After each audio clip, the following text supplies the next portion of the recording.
Welcome to the McElhaney Report. I'm Bill McElhaney.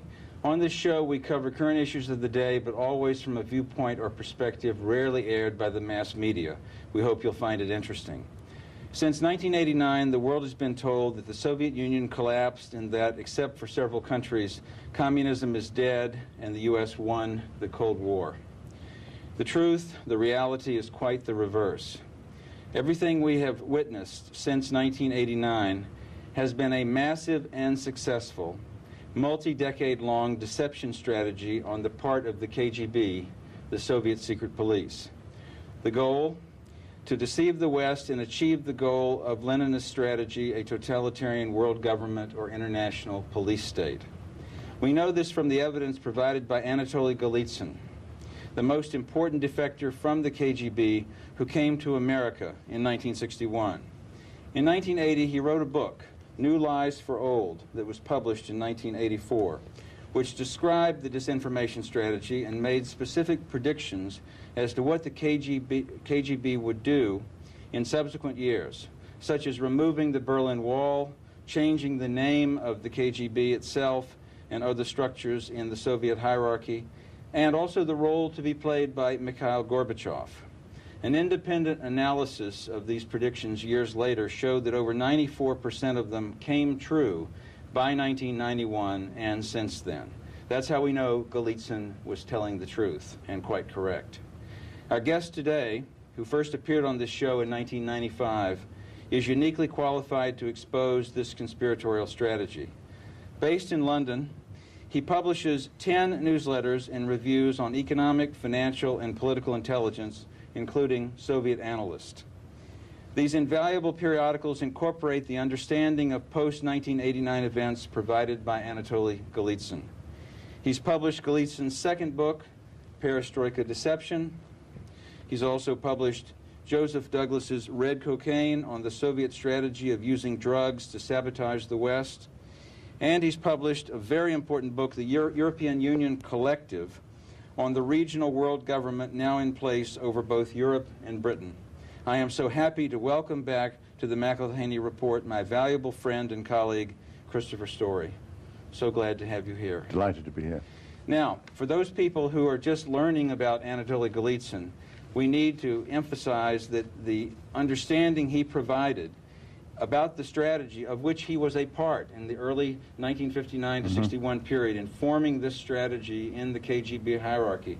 This multi-decade strategy means that nothing really has changed in the Soviet Union and the other satellite East Bloc communist states that call themselves democratic republics today. Nothing has changed except deception, appearance, and propaganda. And let's go over some examples of that. Don't we have the same KGB-led bureaucracy with different names on the doors? Absolutely. The KGB remains the same. It's divided itself into several parts. But this is by no means the first time this has happened. It's happened about 5 or 6 times since 1917. But Golitsyn's great achievement was to make Lenin understandable, because actually all that Golitsyn did in his 2 books, New Lies for Old and the Perestroika Deception, is to explain Lenin's mind. And these people actually are in Lenin's mind. They're out of their own minds and they're in Lenin's mind, which is not a very nice place to be. Also, the system of some 1,700 concentration camps that comprised the Soviet Gulag prison house of territory, with millions and millions of political prisoners. All of those concentration camps are still there, but never discussed by the media, which since 1989 has told us that communism's gone out of business. A few years ago, I was privileged to receive a list of these concentration camps from a very reliable source. And this list contained the actual street addresses, I mean, so to speak, and the locations of these concentration camps. And these included a number of new camps which had been set up under the so-called, quote-unquote, non-communist government of Boris Yeltsin, which in fact was a continuation by other means, which we'll come to. Now, I published this. When I published this in Soviet Analyst, I thought this has got to be, a really interesting story. I sent it to the whole of the Western media that I could think of, the English-speaking world. Not a trace no response at all. However, there have been a number of open references to this, which have appeared almost as if by accident in articles in The Guardian and elsewhere, which, of course, I and others collect. And when you put these things together, you get actually a very interesting picture. There's been no change at all. Okay, not only has there been no change in the Soviet concentration camp system, but in their massive military buildup, their worldwide espionage activities within Western nations, the subversion and sabotage they wage, particularly the area of sabotage called drug trafficking. Basically, in 1961, the Soviets relaunched or launched a long-range strategy, which is what Golitsyn talks about in his 2 books. I should say, perhaps, that the Communist Party of the Soviet Union has had 4 programs since it started, only 4 party programs. The first was 1903, the second was after the revolution, 1917. The third party program is that which Golitsyn speaks about and writes about in his 2 books, the third party program. Which would be from 1961 onward. From 1961 to 1986, when Gorbachev is 85, Gorbachev arrives as General Secretary in 85, and at the 27th Party Congress in 1986, he launches the 4th party program. We'll come to that in a minute. The purpose of the long-range strategy, which was actually announced by the head of the KGB in 1959, they prepared this strategy, and then when they had worked out how they were going to deceive the West in what has turned out to be the biggest deception operation in the history of mankind, to be honest. When they worked this out, they convened a conference called the 81 Party Congress, which took place on one day, on the 6th of December 1961. And these, consisting of 81 parties from all over the world, communist parties, and the long-range strategy was rubber-stamped, and that was it. And from 1961 to the arrival of Gorbachev was the period when they were preparing for the implementation of what Gorbachev subsequently introduced. Now, I'd just like to say here something very important, which is that sometimes people say, why was there such a long period from the introduction of the 3rd party program to the introduction of the 4th party program? And the answer to that is extremely interesting. It is that in 1949 or 1948, the Western Allies agreed with the Soviet Union, i.e. with Stalin, that Germany was to be occupied for a period of 40 years. 49 to 89 takes you to the pulling down of the Berlin Wall, and on cue, quick as a flash, they start pulling down the wall at the end of the 40-year period. So what do they do during this extended period? Now, by the way, we don't really know why that 40-year period was agreed, but it seems to have been an agreement, almost a secret agreement. By the way, Secretary of State Burns, B-Y-R-N-E-S, was responsible for agreeing. That was his most important contribution, as a matter of fact. That's his main legacy. And we don't really know why it was agreed that the Germany should be occupied for 40 years. I personally do not know the answer to that question. But the 3rd party program from 61 onward consisted of this scheme to promote disinformation about the alleged crumbling of the monolithic worldwide communist superstructure, alleged rifts and splits between the Soviet Union and Yugoslavia, the Soviet Union and Red China, and give the West the impression that communism was fragmenting and becoming decentralized. At the same time, they were creating and waging an international terrorism campaign by creating an international terror network, we'll get back to. And they were using drugs and drug trafficking internationally as they maintained and gained total control over international drug trafficking as a weapon of sabotage against the West. Yes. So these are all strategies, along with military buildup and espionage. These are all sub-strategies, but they're very important planks. I mean, basically, there are 4 main sub-strategies within the long-range strategy, apart from the the weak look, which you've already described. Right. The weak look being, you know, appear weak, which is based on the ancient Chinese military strategist Sun Tzu, which Sun Tzu's famous book, The Art of War, was required reading and still is in the Soviet military and in the East German. We happen to know that it was required reading in the East German military because we've got a copy of the East German translation of Sun Tzu, which appeared in 1956, which is highly significant. So the sub-strategies are the global drug offensive, the international terrorism offensive, what I call international criminalism, which is the exploitation of organized criminal operations in the interests of strategy. Right. And now this is extremely important. We're going to come, I'm sure we'll have a chance to talk about that more, because basically that is almost completely controlling what's happening today. And then finally, we have, well, of these four, we have what I call the Gramsci dimension. Now the Gramsci dimension, named after the Italian communist Antonio Gramsci. Antonio Gramsci, Gramsci. He was the founder of the Italian Communist Party and was imprisoned by Mussolini and wrote a book basically on toilet paper while he was imprisoned called The Prison Notebooks. And his thesis was that you have to change the cultural base in order to achieve the revolution. So once you've got everybody with garbage ideas in their heads, and you've destroyed art, you've replaced music with hideous noise, you've satanized music, if you like, and you've caused all the things, you've attacked and undermined all the institutions. And traditional values. Traditional values, destroyed, you've eliminated religious teaching and all that. That is what I call the Gramsci dimension. That's which is commonly known as the culture wars. This is a strategy of the Leninist Soviet revolution. Right.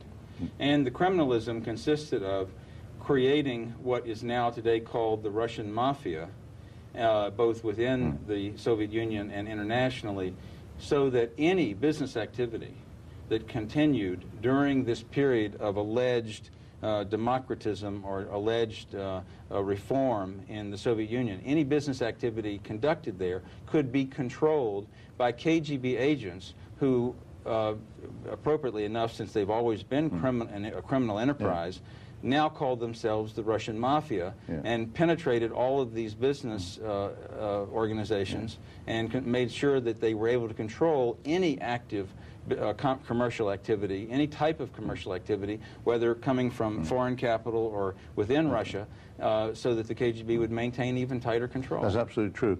And in fact, I understand, I don't know his name, or I can't recall his name, but the head of the Russian Mafia, M-A-F-I-Y-A, to distinguish it from the Chicago-type mafia, is a resident in New York City.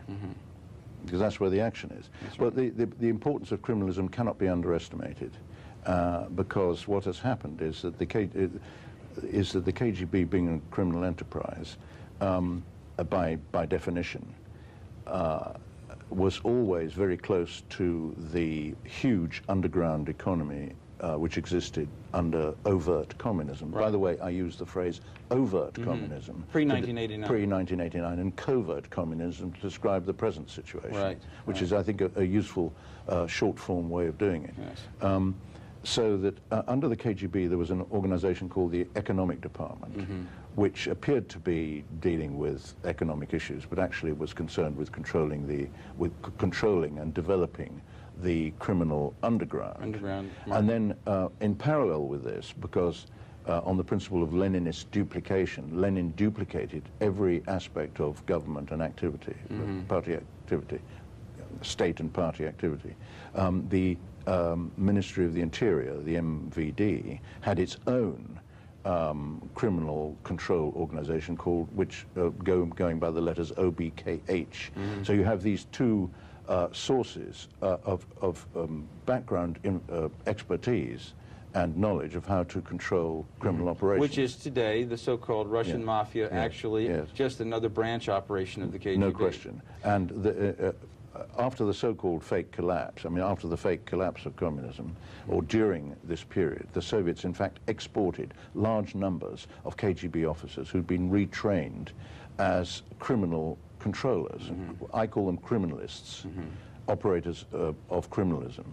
And they have joined up with the underworld, the huge underworld in the West, here as well. Now, the drug dimension of the world revolution, which they largely control, but not entirely, but they largely control it, is, of course, it operates in parallel with and is part of this criminalist operation. And basically the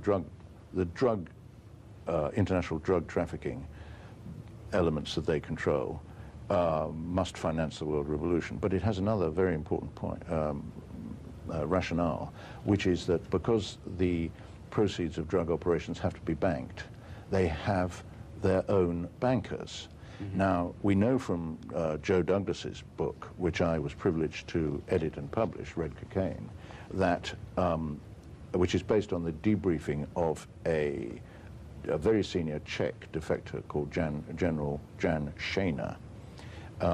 We know that Šejna was actually the highest official in the Czech Communist Party. He was the secretary overseeing everything, and he was responsible for making the administrative arrangements for delegations of bankers who were coming to Czechoslovakia in the second part of the 60s to be selected by the Czechs, who were acting as cutouts for the Soviets. Although there were senior Soviet officials present at these selection meetings, they actually chose the bankers who were going to launder the proceeds of their drug operations, because they knew that these would become so massive. Now, I'm not saying that the Soviets are totally in control, but the extent of their operations is huge, and in the Western Hemisphere, by the way, it's controlled by the Americas Department of the Cuban Communist Party. So this, and internationally, this was a combination of Soviet military intelligence, the GRU, because it is sabotage against the West, and also through the Soviet Union's control of the Red Chinese dictatorship, because Red China has been a principal grower of heroin and supplier of heroin worldwide too. So they have two bases of operations. Yeah, well, there are more, because there are others as well. But basically what happened was that after 1949, the Soviets watched the Chinese, because Mao Zedong used drugs against his own people. And then after the revolution, the Chinese communists exported their drug trafficking as an element of their own operations. And the Soviets watched this, and then they set up their own separate international drug offensive. And in the course of doing this, they tried to penetrate those rings, those groups of drug operators that they could. And where they couldn't succeed to actually break in, they formed their own and replaced them, basically. And in Colombia, of course, through the America's Department of the Cuban Communist Party, they control what's going on in Colombia.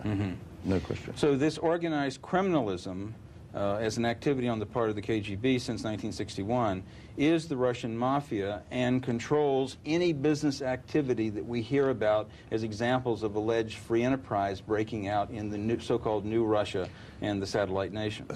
That's almost entirely true. I mean, what we have in these countries is what Lenin called state capitalism, which I now have renamed state-controlled capitalism. Yes. Which means that it appears to the West as though these enterprises are entirely freestanding, and they've got shareholders, and they have managing directors, and they've even got in Moscow large office blocks like Gazprom, but they are in fact entirely controlled by the state, the revolution, but through the intelligence services. Yeah, and that's a deception and a performance very similar to the performance of political democratism, where we see alleged rival parties and rival candidates taking part in elections in the so-called New Russia and the new satellite nations, when actually all of these parties are controlled by KGB personnel, and it is a performance for the American public to watch on CNN and through other parts of the media. A major part of this strategy since 1961 has consisted of building slowly and installing a very dictatorial regional world government over all of Europe on top of the existing socialist bureaucracies that are in the governments of each of these countries, over all of Europe, and now sadly also Britain, in the form of the European Union. And this constitutes an accomplishment of Leninist strategy as predicted by Golitsyn. And of course, while the KGB had infiltrated all the European governments and the British government, as they had infiltrated the American CIA and other parts of the United States government, in addition to that, the current treaty arrangements between the European Union, based in Brussels, and the new Russia, mean that there's even further, tighter Soviet and KGB control over the foreign policy of this new globalist regional government that controls Russia, that controls Europe, and controls Britain. I don't disagree with any of that. One of the important things that Golitsyn teaches us in the Perestroika Deception is that it doesn't matter who wins an election, the communists always win. Now, the reason for that is that every single political activist you see on the Moscow stage, if you can be bothered to see what's going on, because, by the way, the TV cameras are only focused on Moscow. Right. You never see what's going on in Leningrad or in Tbilisi or in Alma-Ata or anywhere else, only Moscow. That's where the controls take place, because all the other so-called, you know, free republics now, they're controlled, of course. These republics, you know, they're still Stalinist states, almost entirely. There's hardly any, I don't think there are any exceptions to that. But this business of controlling all the political parties and allowing them to adopt different names, you know, this was a conscious policy which was laid down by Gorbachev and Yeltsin at the 28th Party Congress in July 1990. Both Gorbachev and Yeltsin made speeches in which they said to the comrades, now is the time to follow whatever path you feel would be most appropriate. In a nutshell, that's what they said. We have the two quotes in my book, the European Union Collective. So that's what I call democratism, which is the creation and maintenance of the illusion of democracy. Now, that pattern is being implemented in the European Union because by various means, almost all the participants, even at national level, in the political process, are selected for the job or are, you know, appointed or are chosen. Now, it's quite difficult to explain this, but in Britain, there's an extremely lethal piece of legislation which requires all political parties to register at a central registration point. And it basically dictates what the political parties can and cannot do. But in the European, at the European level, no political party can participate in the European Parliament if it's not 100% signed up to the idea of the European project. And submission to the authority of this regional world government based in Brussels, which is now imposing dictatorial controls on a daily basis down to the most minute level of business and human activity on all residents of Europe and increasingly in Britain. And if you read the Financial Times newspaper, you see examples daily and in the Wall Street Journal of how the European Union is trying to tell people and businesses in the United States what they will do. That's quite true. When Gorbachev visited London briefly for a day on the 23rd of March 2000, and during that visit he made a statement which I repeated at every opportunity. He acknowledged and stated that the European Union is the new European Soviet, and I quote. That's what it is. Now, let me describe the European Union, what it really is. It is a political collective. So all these British politicians who constantly talk about the need to be in the center of Europe and the need to influence, you know, for Britain's great experience to be used for the benefit of the Europeans so that they, you know, so that we can influence what they do, are completely wasting their breath. They are insulting our intelligence. This is a political collective. In a political collective, decisions are taken collectively. No individual nation can take any decisions. Now, So it destroys the sovereignty completely of all the individual nations. We have no sovereignty. We have no interests, and we have politicians in Westminster who talk about British interests. We have delegated and collectivized those interests. Now, there are a few residual peculiar exceptions. For example, there's a thing called the Common Foreign and Security Policy, which is part of the collectivization process. Well, Britain flouted that policy by joining the United States in respect of this Iraqi operation. But we shouldn't have done that. The Europeans didn't know what to do and threw up their hands in horror. But this will probably be the last chance we'll have if we don't get out of it. So Gorbachev's purpose, and it's so interesting that Golitsyn describes Gorbachev in the book he wrote in 1980 before anyone had heard of him, describes his role, describes the character that he would play on the stage of this deception, describes him, and his purpose obviously was to go from the third-party program of 1961 to about 1985, and in 1985 start the idea that the Stalinist model was over with and that there was going to be this new reform system. Christopher, I knew we could just barely get into the subject matter thus far, but we're going to do another show on related topics, recent topics.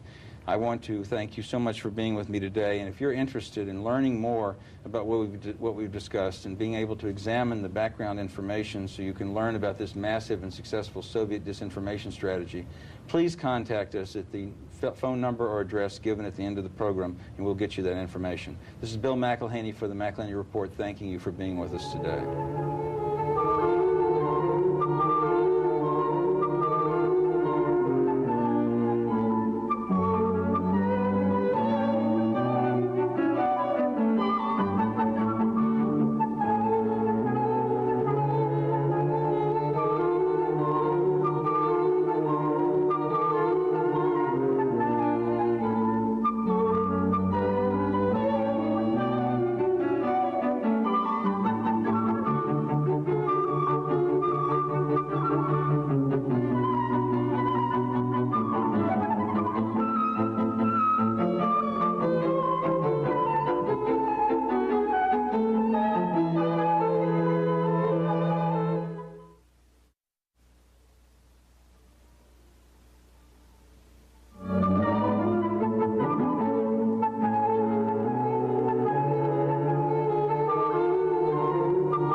Welcome to the McElhaney Report. I'm Bill McElhaney. On this show, we cover current topics of the day, but always from a perspective or viewpoint rarely aired by the mass media. We hope you find it interesting. Since 1989, the world has been told that the Soviet Union collapsed and that, except for a few countries, communism is dead and the U.S. won the Cold War. The truth, the reality, is quite the reverse. Everything we have seen since 1989 has been a massive and successful, multi-decade-long deception strategy on the part of the KGB, the Soviet secret police. The goal? To deceive the West and achieve the goal of Leninist strategy, a totalitarian world government or international police state. We know this from the evidence provided by Anatoliy Golitsyn, the most important defector from the KGB who came to America in 1961. In 1980, he wrote a book, New Lies for Old, which was published in 1984. This described the disinformation strategy and made specific predictions as to what the KGB would be doing in subsequent years, such as removing the Berlin Wall, changing the name of the KGB and other state structures, and the role to be played by Mikhail Gorbachev. An independent analysis showed that 94% of the predictions made in that book in 1980 came true by 1991 and since that time. And that's how we know Golitsyn was telling the truth and quite correct. And understanding Golitsyn is absolutely indispensable to an understanding of international terrorism today, what happened on September 11th, and the war recently fought in Iraq. Our guest today, who first appeared on this show in 1995, is uniquely qualified to expose this conspiratorial strategy. Based in London, he publishes 10 newsletters and reviews on economic, financial, and political intelligence, including Soviet Analyst. These invaluable periodicals incorporate the understanding of post-1989 events provided by Golitsyn. He has published Golitsyn's second book, Perestroika Deception. He's also published Joseph Douglas's Red Cocaine on the Soviet strategy of using drug trafficking as a means of sabotaging the West, and a very important book, the European Union Collective on the regional world government now in place over both Europe and Britain. I am so happy to welcome back to the McElhaney Report my good friend and colleague, Christopher Story. Delighted to be here. In the introduction, I tried to summarize briefly what we've covered in prior shows. And what I want to concentrate on today is another major example of Soviet strategy since 1961, or what was called the Third Party Program from 1961 onward. And the fact that this strategy has continued unbroken since 1989 is just another example of the continuity of KGB control in the Soviet Union and the other communist countries, despite the pretense and deception about reform and democratism and changes that allegedly were made. And that, of course, is the International Terror Network. Now, we had the benefit of knowing, going back to the early 1980s, from works like Claire Sterling's very important study, The Terror Network, we had the ability of knowing that by the early 1960s, the Soviet KGB literally created an international terror network worldwide in scope, with training centers around the world in Soviet satellite nations, and headed by two principal directorates. The one directorate of this being the Palestine Liberation Organization, PLO, Leadership Directorate, comprised of several parts, and headed by Moscow-trained Yasser Arafat. And also the Cuban-based, the KGB in Cuba is the DRG, the Cuban-based tricontinental apparatus. And these were the two directorates running this terror network created by the Soviets in the mid-60s. So let's talk about that terror network, because it still exists today. And we're told communism has collapsed, and yet their terror network is functioning more actively with the same KGB control today. Yes. In, I think it was January 1966, the Soviets summoned a special conference in Cuba called the Tricontinental Conference. And as far as I recall, 538 delegations from communist structures around the world arrived at this conference. And this conference decided and agreed, in accordance with a Soviet plan, to establish a network of terror training camps. And they started doing this in Cuba. And by October 1966, a whole series of terrorism training camps had sprung up on the outskirts of Havana. And these terror training camps and operations were controlled by a KGB colonel called Colonel Vadim Kochagin. And by the end of the first year of operations, 1967, they were turning out 1,500 trained terrorists for operations all over the world, in their own countries and elsewhere.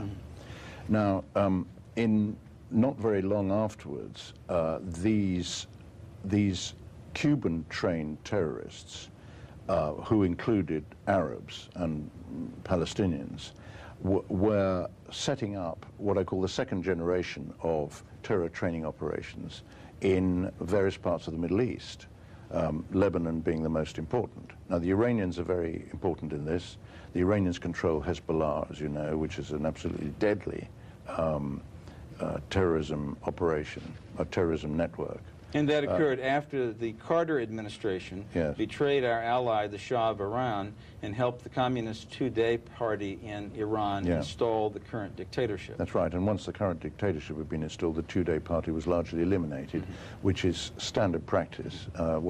Very often, for reasons which are too complex to explain, for example, in an interview, briefly, these people are eliminated when the sell-by date has been passed.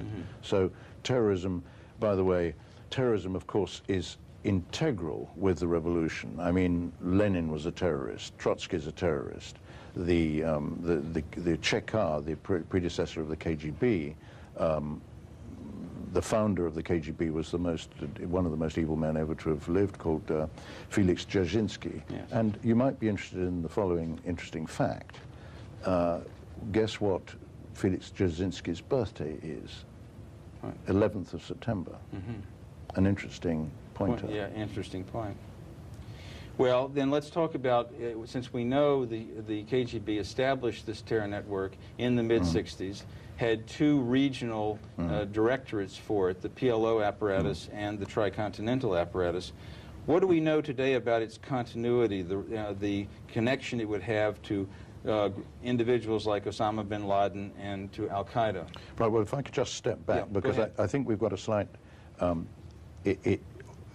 people like us, analysts, we have to put together information which is not necessarily current, although we try to live with current, but it's very rare to obtain absolute, current information. We know that the KGB was, because of Vadim Kochagin, we know that the Cuban camp operation was a KGB operation, and we know also that the establishment of training areas in the Middle East was KGB. But we also know from a source which I found, which is a book by a man called Gail Rivers, who was a New Zealand terror expert and an intelligence officer. He writes in a very interesting book called The War Against Terrorists, How to Win It, dated 1986. And I just want to read you this because this is of extraordinary importance. He says, a recent Russian defector named Bokhan, who was attached to the Soviet embassy in Athens from 1968 to 1975 and was a member of the GRU being Soviet military intelligence, as opposed to the KGB, confirmed that the GRU was orchestrating terrorist acts both in Greece and abroad with the aim of creating subversion and terror worldwide. Now there you have a smoking gun. This has been in the public domain, this book, since 1986. This is a highly, Gail Rivers, a New Zealander trained in the special forces, says in the flap, is an articulate man of high principle who has risked his life many times in the counter-terrorist war on 5 continents. Now, this is not an idle statement. Everything in this book, by the way, that I've read is absolutely first class. So here we have a statement by an expert who knew this, that the Soviet military intelligence are behind the terror network, the terror operation. Now, the KGB, of course, is also military intelligence, and they're interlinked. So while the distinction is valid, it's also invalid in the sense that the other name for the Soviet military intelligence is, in fact, the first chief directorate. So Soviet military intelligence is behind the global terror offensive, which is a very key element of the long-range strategy. Now, why has this been totally ignored by the media and by our governments? The British government and the American government have said absolutely nothing about this. Why is this? Well, and it's come to the point now where supposedly the leadership of the new democratic Russia is enlisted by the American government to be our advisors, consultants, and partners in fighting and stopping world terrorism. Absolutely right. The very network which, since the 60s, under the visible leadership of Yasser Arafat, the Soviet KGB and GRU have controlled. And unfortunately, we've come to a state of affairs today where the Bush administration, as was the case with prior administrations, is giving over $1 billion a year to the communist PLO specifically to administer its takeover of part of Israel, and we're forcing them on Israel. We're protecting Yasser Arafat from being disturbed or removed by the Israeli government, and we're maintaining the continuity of this Soviet-controlled terror network, supposedly years after communism disappeared from the planet.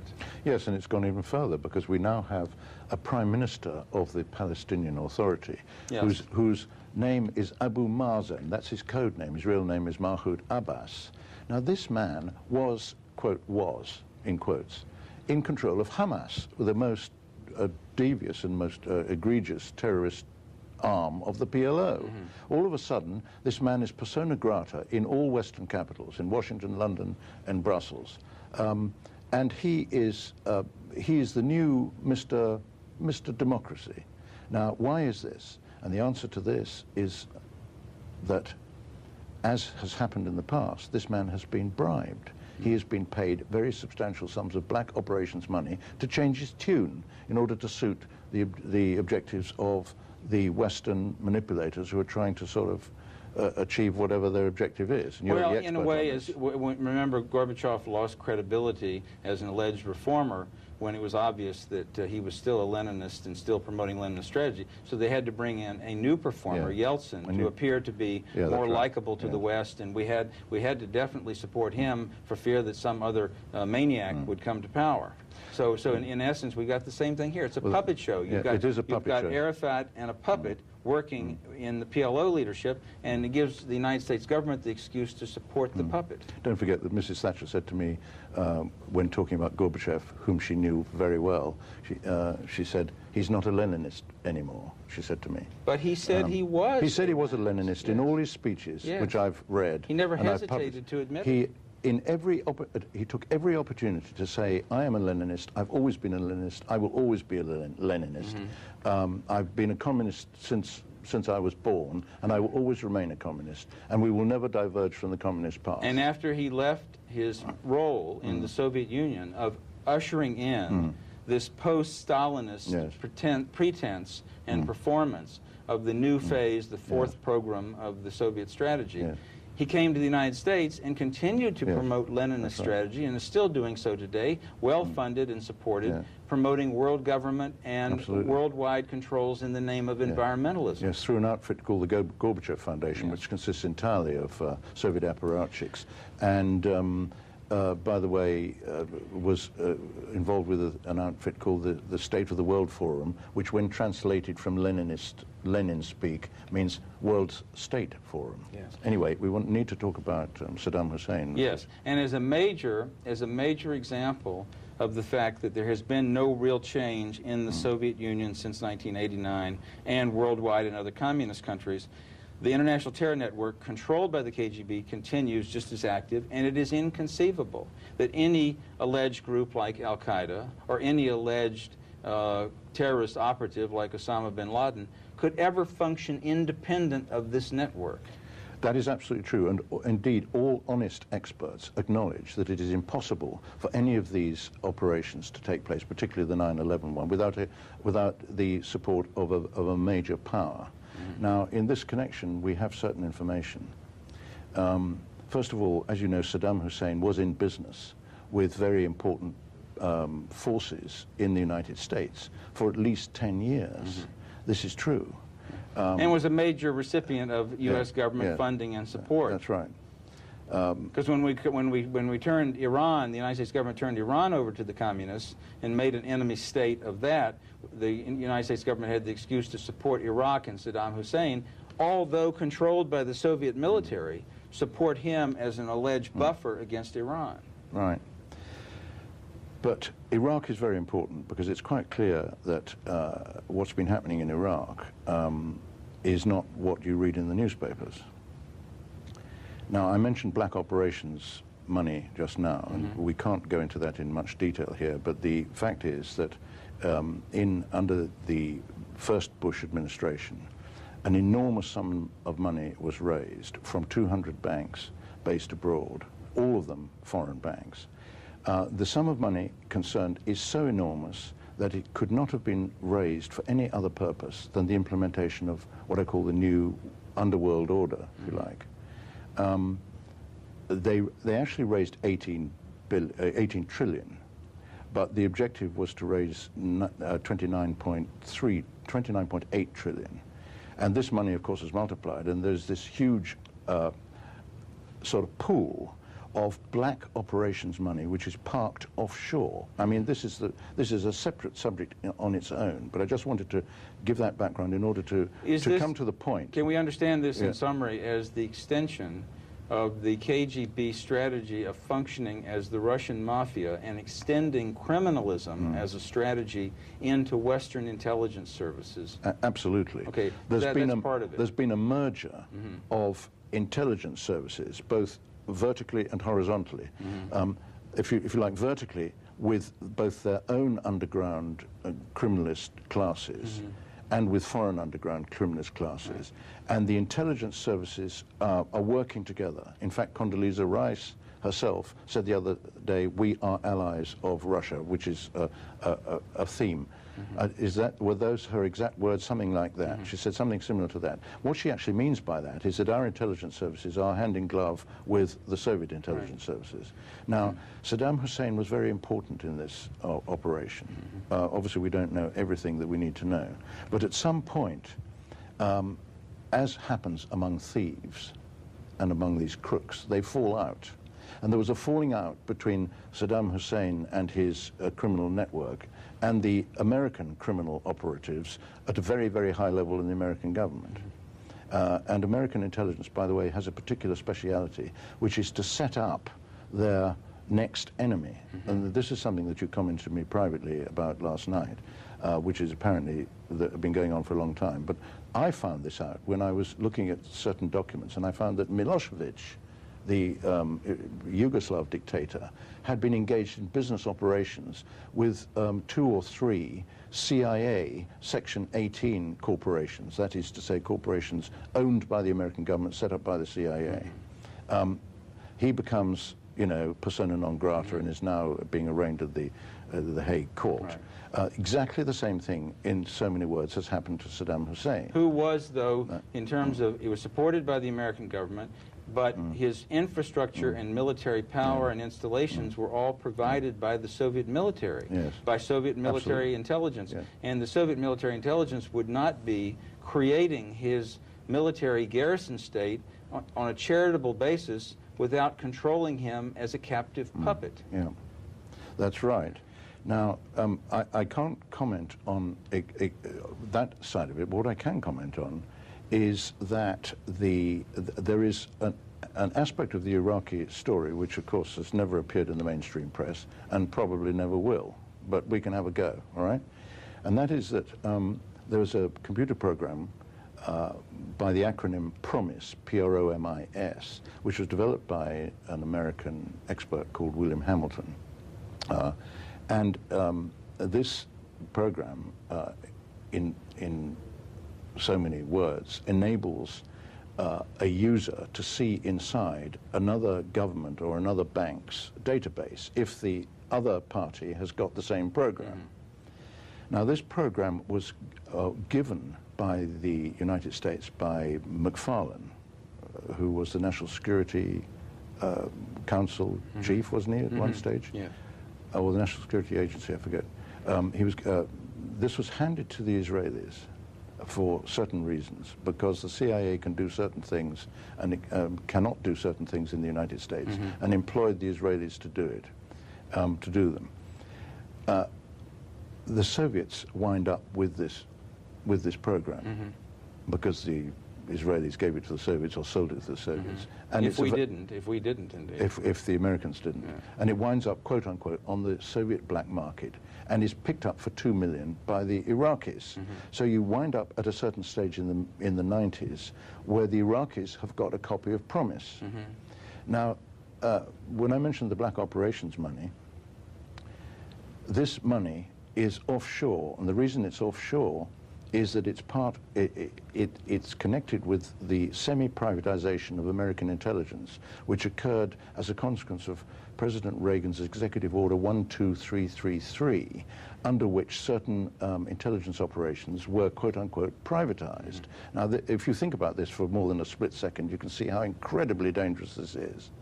Because we now have, in the United States, a number of organizations owing allegiance to very important people, such as George Bush Sr., and various others we could name, who appear to have been operating as sort of add-ons or standalone intelligence organizations, although they are contracted to by the various so-called American acronym intelligence agencies. Right, like the CIA. Right. Now, as a consequence of this, these people, or elements within them, believe that some of this money, which is offshore, this black operations money, should be paid to them.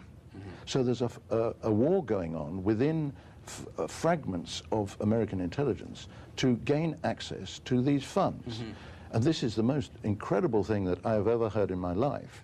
And it is something which the American public knows absolutely nothing about. But it would allow for people like Mikhail Gorbachev or the current president of the new Russia, Vladimir Putin, who actually is, if I'm correct, an officer of the Soviet military intelligence. He's a GRU officer, not a KGB officer, as is widely stated. Yeah, Soviet military officer and under Soviet military discipline.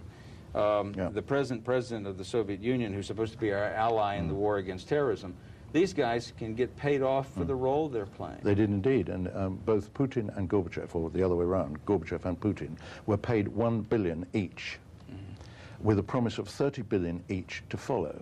Now, according to my information, which I'm unable to go into, we don't know whether, in fact, the second tranche of the $30 billion was paid to them both. I suspect they were scammed, because intelligence scams people, that's what they do. But what happened was that the Soviets took this money. I mean, it wasn't just them who were bribed. It was very senior people, including, I suspect, Primakov, who we'll come to in a minute. These people took the money and said, thank you very much. And then they, of course, have continued with the same strategy, revolution. the same work they were doing before, promoting the same strategy. Now, let's also note that the principal goal of the Leninist strategy of using terrorism is not just to do the harm that the terrorists do to people and physical property, but to get the target government to respond in a tyrannical way, or we sometimes say the action is in the reaction. As a consequence to this, we have this huge, enormous, draconian new bureaucracy in the United States, the Department of Homeland Security, which has now tremendously invasive controls that violate individual rights of our citizens in the name of fighting terrorism, and recently passed Patriot Act legislation, which will eventually provide for the same kind of internal passports or identification papers that were used in the Soviet Union. And you have in Europe these European arrest warrants coming that would enable the European Union to arrest citizens without any recourse to civil liberties within all of Europe and Britain. Yeah, well, I'm very likely to be arrested. I mean, because criticism of the European Union is xenophobia, right? Under the specially designated crimes within this particular program. But you mentioned Primakov, and this is very appropriate because Primakov has recently been appointed as a special consultant to the Department of Homeland Security. Now, Yevgeny Primakov is the architect of Middle East terror. He's the key architect. The key architect and controller of the communist, the KGB terror network, PLO directorate. That's correct. And he's our new American government's consultant on fighting terrorism. Now, I published this story recently, and I had it from 3 separate sources who were not connected, right? I've had a lot of emails saying, where did you get this information? And people saying, trawling the internet, saying that they've been looking for this information, and they can't find any source except Soviet analysts. Well, I stand by my story, right? And in this issue, I just would like to read this. Primakov, this is what I wrote. On being appointed, in a recent interview, Primakov said amid cynical laughter that he couldn't wait to join the Pay Corps. And that a large number of former, I always put former in apostrophes, of course, former KGB generals and colonels were lining up to join the rush to be signed up for the American official payroll. Yes. To fight terrorism. To fight terrorism, which the Soviets are themselves responsible for. Continuing to direct and coordinate. And unfortunately, the American government, principally through $1 billion given by the Bush administration to the PLO portion of the directorate, is funding and financing. And yet the American government's response to terrorism is to impose such dictatorial garrison state controls on American citizens that fingernail files can be confiscated from people at airports, something that Adolf Hitler didn't even dream about doing. Well, that may be true. But once again, Christopher, we barely scratched the surface. I just want to thank you so much for being with us today and hope it'll be an impetus for our viewers to research this and look into it more. If you're interested in what you heard today, would like to know more of the background and read more about it, have access to these sources, it's very important that you do. Please contact us at the phone number and address given at the end of the program. We'll make sure you have access to them. Thank you so much. This is Bill McElhaney for the McElhaney Report. Thank you for joining us today.